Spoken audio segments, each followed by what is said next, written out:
The AFC East is like playing a game against a really talented kid. And for the last few seasons, that kid's been wearing a Buffalo Bills jersey. Everyone wants to beat him, but no matter how hard they try, they're just too small and less coordinated than them. But I'll do my best, just like every other division prediction, to find the strengths and weakness of each team, their ceiling and floor, and whether or not your favorite team has a chance to dethrone the Bills in 2025. Let's get the Buffalo Bills out of the way. We know they are going to probably win the division and possibly make a deep playoff run. And this team rides or dies with Josh Allen, who had a 91.8 overall grade, 3,731 yards, 28 throwing touchdowns, 6 interceptions, and 40 combined touchdowns. All without a number one wide receiver. Khalil Shakir is close to that. He had 800 yards, but a great number one wide receiver has 12, 13, 14, 1,500 yards. At least that's my opinion. But he wasn't without help.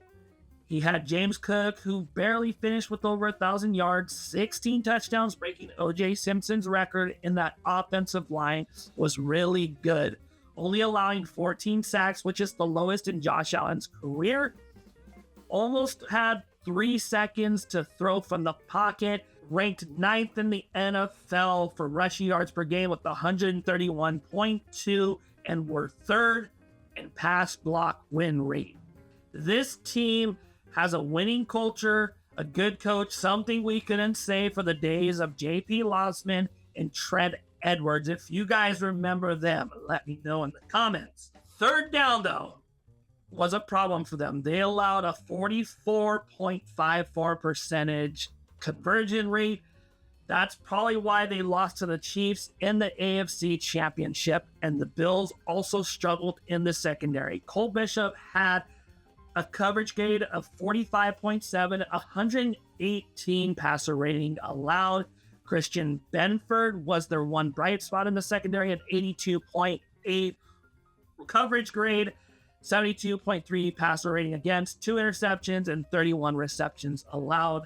And also, I've already mentioned it before, they lack a number one receiver. Curtis Samuel and Keon Coleman were drafted to be that. I don't know if they are. We shall see.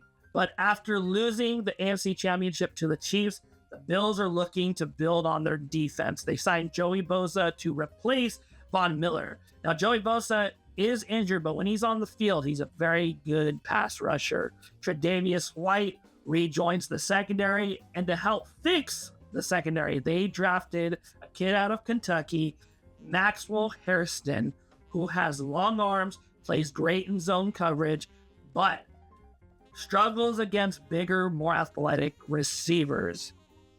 They failed, though, to get Josh Allen a number one receiver, but I still think with their schedule of playing the Eagles, playing the Chiefs, and a few other playoff teams, they could still go 13-4 and possibly win their division or the conference. But if nothing clicks, I think they finish around 11-6 and may get booted out in the wild card round. From north in Buffalo to the beaches of South Florida, the Miami Dolphins hit the ground and not running. You thinking what I'm thinking, partner? Aim for the bushes. This is a team that had inconsistent play, injuries, and lacks a cold weather prepared team. I really don't know where they're going to end up this year, but I'll try to make sense of everything going on in Miami. Zach Seiler won the Dan Marino MVP trophy.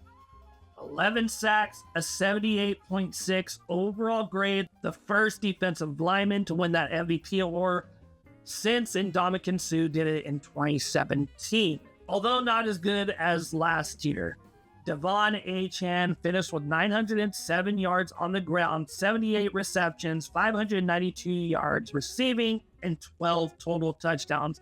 This is all with Tua being out for an extended period of time. Calais Campbell, now with Arizona, contributed 5 sacks, so I guess that's a positive. But overall, this team regressed. Tua is scary to watch, and not in a good way. He's had a concussion in 2019, twice in 2022, and another one in 2024. I'm afraid he's going to have to retire if he has another concussion and he doesn't protect himself. I remember Javid Best, Tyreek Hill had less than 1,000 yards, only 6 touchdowns, and an overall grade of 73. This team is not a very good cold weather team. They lost their last 10 straight in games where it's 40 or below, and Tua has had an 0-7 record in games where it's less than 46 degrees Fahrenheit for all my international friends. Overall, the defense was okay, but their offense struggled to put up points, 20.3 points per game. That's 22nd in the NFL. They finished 8-9 and went out and bolstered their offensive line and defensive fronts, signing Jack Driscoll, getting Shaquille Barrett, and also drafting Kenneth Grant, the defensive tackle from Michigan. They also lost Jalen Ramsey in a trade that included Jonnu Smith. They both went to the Steelers, but got Minkah Fitzpatrick back in a draft pick. I don't know how he's going to do. And Tyreek Hill said he was done with the team last season, but is in training camp. Now he has to work on that communication and relationship with the Dolphins, like Tua said. In other news, Artie Burns suffered a torn ACL. He's their quarterback. He's going to be out for the season. Byron Matos got airlifted to the hospital, so prayers up to him. Out of all the teams in the AFC East, this one is the biggest wild card. I don't know what they're going to be. They could be a team that wins you 10 games, or they could be a team that loses you 12 games. It all depends on Tua's health, the way the offense rekindles its magic, and their defense. Start spreading the news. I'm leaving today. But Jets fans should be leaving in droves after 50 plus years of mediocrity. Hell nah, you stink. Don't be hating. They put their faith in Aaron Rodgers in 2023. He tore his Achilles on the first play of the 2023 season. And in 2024, he came back and it wasn't pretty. And it's not all his fault like people say. They just weren't good. Now, I covered this team earlier when I first started the channel, but I'll indulge y'all again. The pass defense was okay. Sauce Gardner had a down year, but he had a 79.3 passer rating against and ranked 33rd in coverage grade. He had an interception. Jamie Sherwood led the team with 154 tackles, and Will McDonald had 10.5 sacks. Garrett Wilson was also a bright spot, along with Devontae Adams, who was traded from the Raiders to the Jets. We'll talk more about him leaving later, but Garrett Wilson, 1,104 yards, 7 touchdowns on 101 receptions, a 79.3 overall grade. Jets fans, you're gonna hate to hear this, but your team is rotten. We're sorry. I only tell the truth because Breece Hall was contacted 2 yards after getting a handoff. He was barely passing the line of scrimmage, and you need an offensive line to tell if someone's a good running back or not, unless you got the God-given talent of Barry Sanders.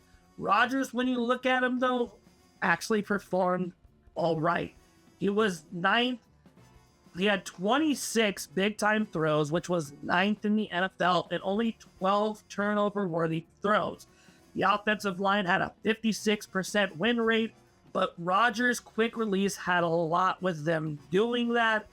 They also finished 4th in pressure rate against, but in the run game, they were one of the worst in the league.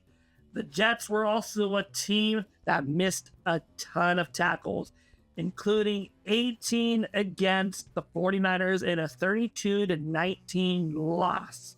Will McDonald is considered one of the worst edge run defenders with a 39.5 run defensive grade. Jermaine Johnson tore his Achilles last season, and Eric Watts although a strong run defender, finished with a 46.1 pass rush grade.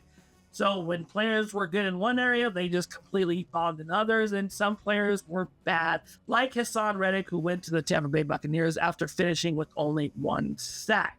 The Jets found themselves in the doldrums again in 2024, finished with a 5-12 record. The best thing the Jets did was grab former cornerback for the Jets and defensive coordinator for the Lions, Aaron Glenn.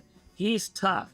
He's no nonsense. He's going to get the Jets in shape in the next couple of years, may not be this year. They also got Armand Membo to fill out that tackle position that they desperately need. He came from Missouri, so hopefully he does well. The Jets play 6 playoff teams. Buffalo twice, Pittsburgh to open the season, Tampa Bay. This team is in trouble. I don't think they do very well. They'll probably finish with the same record of 5-12. But if things get really bad, it's going to be a 3-14 record and a fight for the first overall pick. Now, last and certainly least, the New England Patriots, who finished with a 4-13 record in 2024. Jabril Peppers was really good. He had a coverage grade of 81.7, a 39.2 passer rating against, and only allowed 6.3 yards per reception. It's going to be 29, but he can ball. Keon White finished with a 76.7 pass rush grade, 6 sacks, 2 forced fumbles. Another guy on the defense that's really good. The Patriots have always been known for their defense. And Drake May, small sample size, but the Patriots are liking what they're seeing. He's going to have to show more in year 2, but 15 touchdowns, 10 interceptions, a 64.9 passing grade. But with the team that finishes in the bottom of the league, there's not a lot of positives and a whole lot of negatives. The offensive line was ranked 29th on PFF. Morgan Moses turned 34 and missed time last year. The offensive line was a big hole. They made a move that I think is really good, but I'll talk about that later. They're going to have to step that up in 2025. Ramondre Stevenson was just average. 70.3 overall grade, 7 touchdowns, 801 yards, but his 3.9 yards per carry, in my mind, is below average. The receivers had a PFF grade of 66.8, which was 3rd worst in the NFL. The team would go on to finish up with the 4-13 record and oust Jerron Mayo after 1 season and replaced him with someone who has been to the AFC Championship. Mike Vrabel, I think, is a really good coach. He got shafted in Tennessee. I really like the pickup of Will Campbell, number 4 overall from LSU, an 82.9 overall grade over 3 seasons. He'll probably be the best player from the 2025 draft very soon. They gave Drake May a weapon and Stephon Diggs. I know he's a little bit older. Having said all this, it's going to be a long way back to their winning ways. I see them, even though they're playing 3 playoff teams only, they might win 6 games, catapulting themselves over the Jets for 3rd in the division, and their floor is 4-13. So to recap, the Bills are going to win. Dolphins get 2nd, and the Patriots and Jets fight for last place and the number 1 overall pick. But what do you guys think? Do you agree with me? Who do you think's going to win the division? Drop your thoughts in the comments. And don't forget to like, subscribe, and hit that bell to see more from Hilltime Sports. I'm trying to reach 1,000 subscribers by June of next year. See you in the next video. Adios.